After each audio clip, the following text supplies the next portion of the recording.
जैसे आसमानी बिजली कड़कती है, जैसे मौत बांटने वाली बिजली गिरती है, वैसे ही दृश्य कीव में रात को दिखते हैं। अचानक बहुमंजिला इमारत से ड्रोन टकराता है, जोरदार धमाका होता है। धमाके के बाद धुआं ही धुआं, आग ही आग। रूस के भयानक हमलों से यूक्रेन में कोहराम मच गया है, लेकिन प्रेसिडेंट ट्रंप ज़ेलेंस्की की रेंज से बाहर हो गए हैं। ज़ेलेंस्की ट्रंप की सीधी बातचीत के जल्द आसार नहीं दिख रहे हैं। रूस का हमला तेज हो गया है। कीव में बीती रात सबसे भयानक रही। रात में बम धमाकों से यूक्रेन की राजधानी दहलती रही।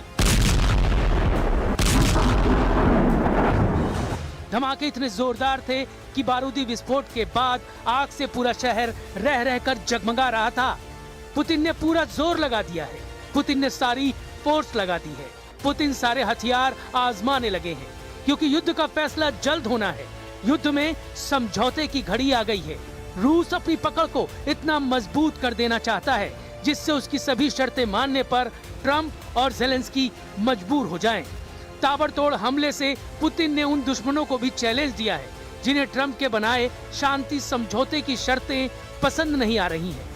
पुतिन ने ऐसे देशों को मिसाइलों से मैसेज देना शुरू कर दिया है जो उनकी विश लिस्ट पूरी नहीं होने दे रहे हैं। कीव पोस्ट की रिपोर्ट के मुताबिक पेचेस्क्री में 22 मंजिला अपार्टमेंट को रूस ने ड्रोन बम से उड़ा दिया है। उधर ट्रंप ने ज़ेलेंस्की से फिलहाल किसी भी मीटिंग से साफ मना कर दिया है। प्रेसिडेंट ट्रंप के एक हफ्ते तक बहुत ज्यादा बिजी होने की जानकारी व्हाइट हाउस से दी गई है। So there are no plans at this moment in time. As you know, things can change very quickly around here. Trump चाहते थे उनकी समझौता शर्तें ज़ेलेंस्की फौरन मानकर पुतिन के आगे सरेंडर कर दे, मगर ऐसा कुछ नहीं हुआ। ज़ेलेंस्की ने भारी मन से ट्रंप के समझौते पर अपने दिल की बात कही। उन्होंने दुनिया से इमोशनल अपील कर यूक्रेन के हितों की रक्षा का हवाला दिया। तब से ट्रंप का दिमाग गर्म हो रखा है, इसलिए छुट्टी के बहाने वो ज़ेलेंस्की से दूरी बना रहे हैं। 25 नवंबर की शाम को डोनाल्ड ट्रंप वॉशिंगटन डीसी से फ्लोरिडा चले गए हैं। 30 नवंबर तक ट्रंप के फ्लोरिडा से लौटने का कोई प्लान नहीं है, यानी 5 दिन तक ट्रंप छुट्टी मनाएंगे। इस बीच यूक्रेन का क्या होगा बताना मुश्किल नहीं। व्हाइट हाउस प्रेस सचिव ने ये जानकारी भी दी। रूस को यूरोपीय देशों का रुख पता है, इसलिए पुतिन ने यूरोपीय देशों को साइड कर रखा है। ट्रंप की टीम से पुतिन के प्रतिनिधि सीधी बात कर रहे हैं। हालांकि ट्रंप के बनाए रोड मैप पर शांति समझौता फ्रांस को नागवार गुजर रहा है। प्रेसिडेंट इमैनुअल मैक्रो ने दो टूक लहजे में कहा कि वो यूक्रेन को सरेंडर नहीं करने देंगे। यूरोप के देश ट्रंप के पीस प्लान पर हुए खुलासे के बाद से भड़के हुए हैं। जब से यूक्रेन के दोस्त देशों को पता लगा है कि ट्रंप के बनाए समझौते की स्क्रिप्ट किरिल दिमित्रीव ने लिखी है, तब से हड़कंप मचा हुआ है। किरिल दिमित्रीव को पुतिन का सबसे भरोसेमंद बिजनेसमैन लीडर कहा जाता है, जिन पर अमेरिका ने बैन लगा रखा था। लेकिन अब खुलासा हुआ है कि इन्हीं किरिल दिमित्रीव ने मियामी के एक आलीशान होटल में बैठकर ट्रंप का पीस प्लान बनाया। रिपोर्ट्स में दावा किया जा रहा है कि अमेरिका में ब्लैकलिस्टेड किरिल दिमित्रीव की लिखी शर्तों पर ट्रंप ने समझौता मसौदा बना रखा है। रिपोर्ट्स के मुताबिक मियामी मीटिंग के बाद पुतिन ने अपने वफादार किरिल को जो मिशन सौंपा उसे उन्होंने बखूबी निभाया, मगर अब ये बात उजागर होने से पर्दे के पीछे अमेरिका और रूस की सीक्रेट डील का शक जताया जा रहा है। उधर लेटेस्ट अपडेट ये है कि ज़ेलेंस्की की अपील पर शांति समझौते में कई अपडेट किए गए हैं। रिपोर्ट्स के मुताबिक 28 पॉइंट्स को कम करके सिर्फ 19 शर्तें ही अब समझौते में रखी जा रही हैं। अमेरिका और यूक्रेन ने स्विट्जरलैंड में बैठक के बाद ये बदलाव किए हैं। ऐसे कई बदलावों के बाद ज़ेलेंस्की खुश नजर आ रहे हैं, लेकिन क्रेमलिन को नए मसौदे का इंतजार है, जिसके बाद ही बात फाइनल होगी।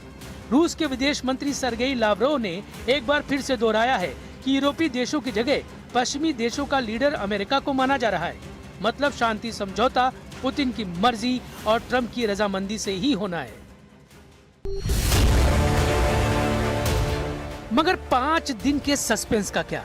ट्रंप ने अगर 5 दिन तक कुछ नहीं किया तो यूक्रेन को भारी नुकसान उठाना पड़ सकता है। रूस ने तेजी से यूक्रेन में आगे बढ़ना शुरू कर दिया है।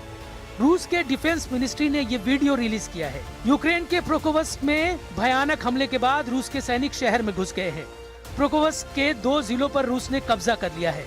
पुतिन आर्मी जिस तूफानी तेजी से यूक्रेन को रौंद रही है, उससे जल्द ही ये राजधानी कीव तक धावा बोल सकते हैं। पुतिन को मिली 5 दिन की मोहलत बहुत बड़ा उलटफेर साबित हो सकती है। प्रेसिडेंट ट्रंप ने अगर जेलेंस्की को ज्यादा देर वेट करवाया तो मुमकिन है वो यूरोपीय देशों के पास भागे, जो फिलहाल यूक्रेन को हर तरह से मदद का भरोसा दिला रहे हैं। लेकिन यूरोप की युद्ध में एंट्री हुई तो पुतिन को एटमी धमाके का बहाना मिल सकता है।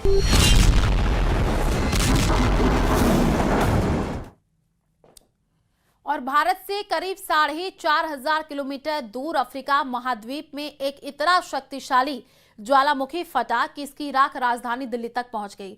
हालांकि राहत की बात यह है कि अब से करीब आधे घंटे पहले इथियोपियन ज्वालामुखी की ये राख भारत के आसमान में पूरी तरह हट गई और अब चीन की तरफ बढ़ रही है। आपको बता दें कि इथियोपिया में हेली गुब्बी नाम का ये ज्वालामुखी 12,000 साल से निष्क्रिय पड़ा था। देखिए रिपोर्ट।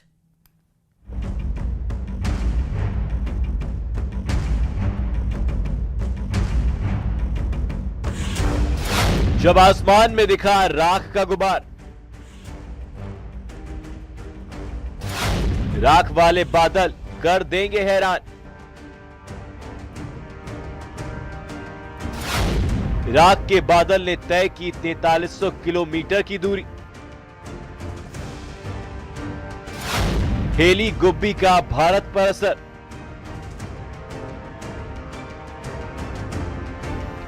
ये खौफनाक मंजर हर किसी को हैरान कर देगा। सैटेलाइट तस्वीरों से देखिए कैसे लावा धधक रहा था और कैसे फूटा धरती के अंदर धधकता ज्वालामुखी। ज्वालामुखी हेली गुब्बी। हैरानी की बात तो ये थी कि जो वोल्केनो शांत पड़ा था उसमें अचानक हलचल कैसे हुई। आसमान में राख के बादल, गुबार दिखा या कहीं राख वाले बादल। आखिर कहां फटा है ये ज्वालामुखी? दरअसल अफ्रीका के इथियोपिया के अफार इलाके में मौजूद हेली गुब्बी ज्वालामुखी 12,000 साल बाद 23 नवंबर 2025 को अचानक फट पड़ा। उसके बाद लोग हैरान रह गए।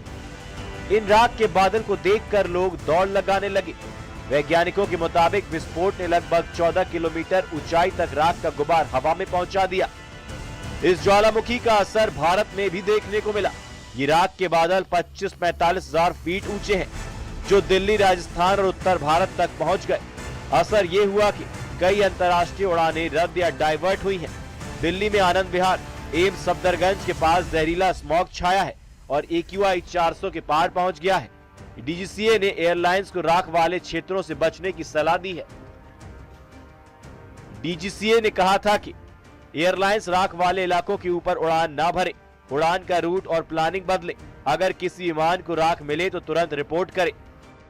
दरअसल विस्फोट के साथ बड़ी तादाद में सल्फर डाइऑक्साइड यानी कि SO2 भी निकली है, जो जानकारों की माने तो जिसने पर्यावरण और सेहत पर असर को लेकर टेंशन बढ़ा दी है। जानकारों का कहना है कि अगर ज्वालामुखी अचानक ज्यादा SO2 छोड़ रहा है तो यह बताता है कि अंदर दबाव बढ़ रहा है, मैग्मा हिल रहा है और आगे और विस्फोट हो सकता है। कोई पैनिक होने का जरूरत नहीं है और हम पब्लिक के लिए कोई ऐसे एडवाइजरी जारी नहीं किए हैं क्योंकि वेदर या एयर क्वालिटी पर इसका इम्पैक्ट नहीं है।